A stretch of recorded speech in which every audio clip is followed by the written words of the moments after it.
জিনদের সৃষ্টি কিভাবে হলো? শুরুটা হয়েছিল যখন পৃথিবীও ছিল না, মানুষও ছিল না, এমনকি সূর্য চাঁদও ছিল না, শুধু ছিলেন আল্লাহ। যখন আল্লাহ ইচ্ছা করলেন একটি অদৃশ্য জাতি সৃষ্টি করার, সেটা শুরু হলো এক প্রকার আগুন তৈরি দিয়ে, যে আগুনকে আমরা আজও ঠিকভাবে বুঝতে পারি না। এটা সাধারণ আগুন নয়, এটা ছিল ধোঁয়াহীন, পুরোপুরি স্বচ্ছ, আলো আর তাপের মতো ভয়ঙ্কর শান্ত।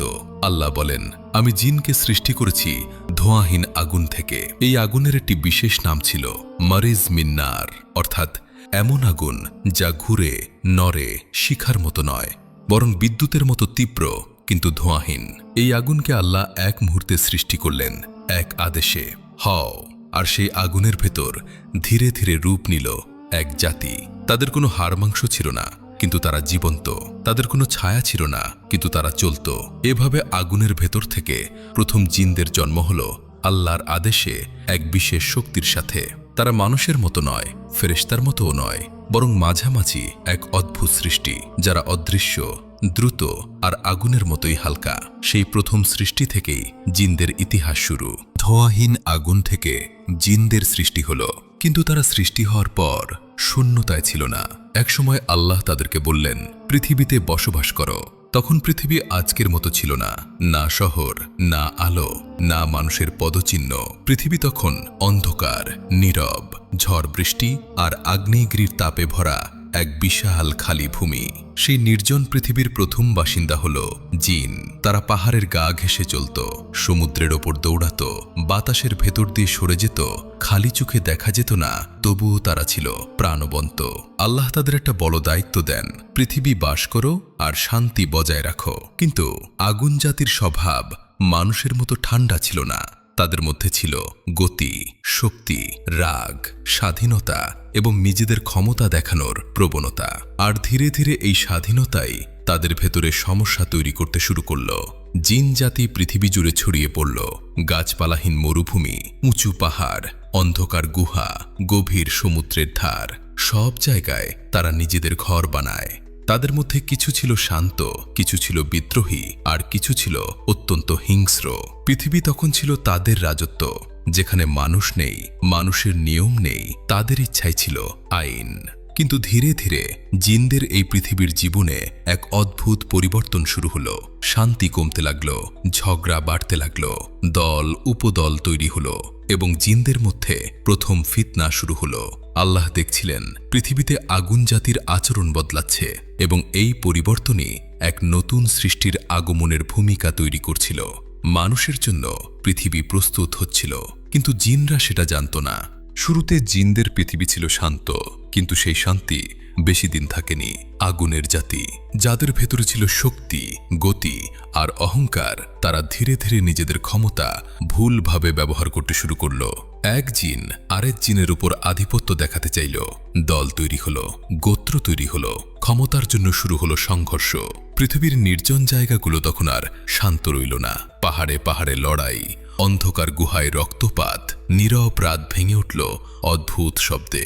জিনরা একে অপরকে হত্যা করতে লাগল, পৃথিবীতে ফিতনা ছড়িয়ে পড়ল।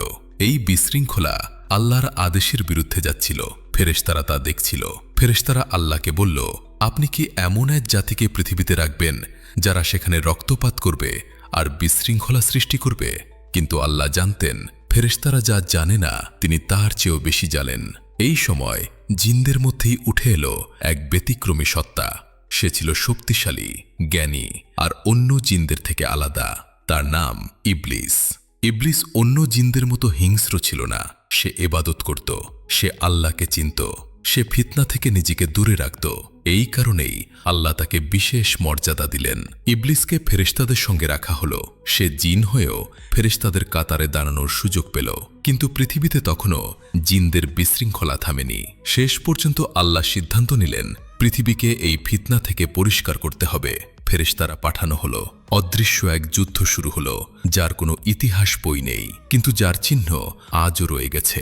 অনেক জিন নিহত হলো, অনেকে পালিয়ে গেল দ্বীপে, মরুভূমিতে, সমুদ্রে। পৃথিবী ধীরে ধীরে শান্ত হলো, কিন্তু সেই শান্তির ভেতরেই এক বড় পরীক্ষার প্রস্তুতি চলছিল। আল্লাহ তখন এমন এক সৃষ্টি করার সিদ্ধান্ত নিলেন যে হবে মাটি থেকে, ধীর, শান্ত আর যার মাধ্যমে পৃথিবীতে ভারসাম্য ফিরবে সেই সৃষ্টির নাম মানুষ। আর মানুষ সৃষ্টির সাথে সাথেই ইবলিসের ভেতরে জন্ম নেবে এমন এক আগুন যেটা আর কখনো নিভবে না।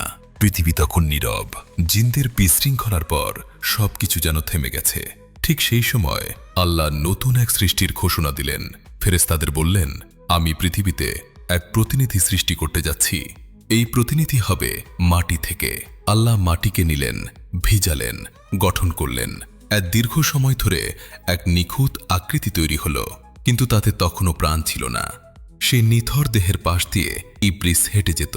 সে তাকিয়ে দেখত মাটির তৈরি এক দেহ নড়ছে না, কিছু বলছে না। ইবলিস অবাক হতো, তার ভেতরে প্রশ্ন জন্মাতো, এটাই কি সেই সৃষ্টি যাকে পৃথিবীর দায়িত্ব দেওয়া হবে? তার ভেতরের আগুন তখন নড়ে চড়ে বসেছিল। এরপর আল্লাহ সেই দেহে প্রাণ ফুঁকে দিলেন, আর মুহূর্তেই আদম আলাইহিসসালাম চোখ খুললেন। এই প্রথম একটি সৃষ্টি চিন্তা করতে পারছে, সেধতে পারছে, নাম জানতে পারছে। আল্লাহ আদম আলাইহিসসালামকে শিক্ষা দিলেন সব কিছুর নাম। ফেরেশতারা বিস্মিত হল। এরপর এলো সেই আদেশ যেটা ইতিহাস বদলে দিল। আল্লাহ বললেন, আদমকে সিজদা কর। সব ফেরেশতা সঙ্গে সঙ্গে সিজদায় পড়ে গেল, একজন বাদে। সে দাঁড়িয়ে রইল। সে ছিল ইবলিস। ইবলিস সিজদা করল না। আল্লাহ তাকে প্রশ্ন করলেন, তুমি কেন সিজদা করলে না? ইবলিস বলল, আমি তার চেয়ে উত্তম। আমাকে সৃষ্টি করা হয়েছে আগুন থেকে, আর তাকে সৃষ্টি করা হয়েছে মাটি থেকে। এই কথাটাই ছিল তার ধ্বংসের ঘোষণা। সে বুঝতেই পারেনি এই কথা বলার মুহূর্তেই সে আল্লাহর আদেশ অমান্য করল। আল্লাহ তাকে বললেন, এখান থেকে বের হয়ে যাও, তুমি অহংকারী। আর সেই মুহূর্তেই ইবলিস ফেরেশতাদের কাতার থেকে ছিটকে পড়ল। সে জিনই ছিল, কিন্তু এখন সে হয়ে গেল শয়তান। তবে এখানেই শেষ নয়। ইবলিস তখন আল্লাহর কাছে সময় চাইল, বলল, আমাকে কিয়ামত পর্যন্ত সময় দিন, আমি মানুষকে পথভ্রষ্ট করে দেখাবো। আল্লাহ তাকে সময় দিলেন, কিন্তু একটি সীমা বেঁধে দিলেন, আমার খাঁটি বান্দাদের উপর তোমার কোনো ক্ষমতা থাকবে না। এইভাবেই শুরু হলো মানুষ আর শয়তানের চিরশত্রুতা, আগুন আর মাটির যুদ্ধ। আর এই যুদ্ধ আজও চলছে।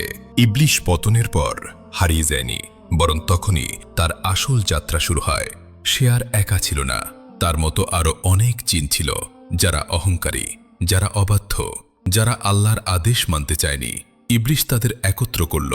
ধীরে ধীরে সে হয়ে উঠল তাদের নেতা। এইভাবেই জন্ম নিল শয়তান জিনদের দল।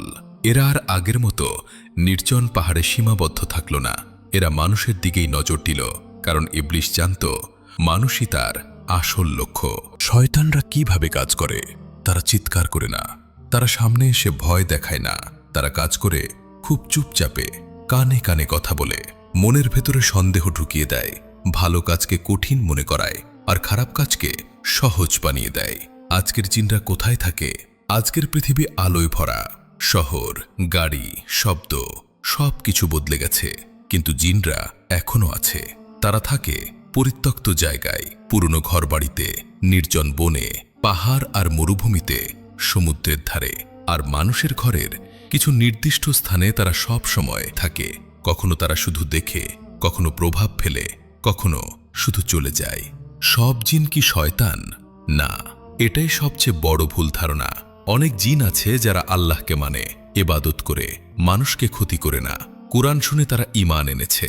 তারা জানে মানুষ আর জিন দুজনকেই একদিন জবাব দিতে হবে। কিন্তু যাদের কথা আমরা বেশি শুনি তারা হলো শয়তান জিনরা, কারণ তারা গোলমাল সৃষ্টি করে। শয়তানরা কেন মানুষকে টার্গেট করে? কারণ মানুষ দুর্বল, মানুষ ভুলে যায়, রাগ করে, লোভে পড়ে, ভয় পায়। এই জায়গাগুলোই শয়তানের প্রবেশদ্বার। কিন্তু শয়তানের ক্ষমতা সীমিত। সে শুধু ডাকতে পারে, জোর করতে পারে না। মানুষ কিভাবে নিরাপদ থাকে? এটা খুব সহজ, কিন্তু মানুষ অবহেলা করে। আল্লাহর নাম, দোয়া, জিকির, কোরআন। যেখানে আলো থাকে সেখানে অন্ধকার টেকে না। জিনদের জগৎ আজও অদৃশ্য, কিন্তু তাদের প্রভাব বাস্তব। তারা আমাদের মতোই সৃষ্টি, কিন্তু পরীক্ষাটা আলাদা। মানুষ যদি আল্লাহর সাথে থাকে তবে কোনো জিন, কোনো শয়তান কিছুই করতে পারে না। এই পৃথিবী শুধু চোখে দেখা জিনিসে সীমাবদ্ধ নয়।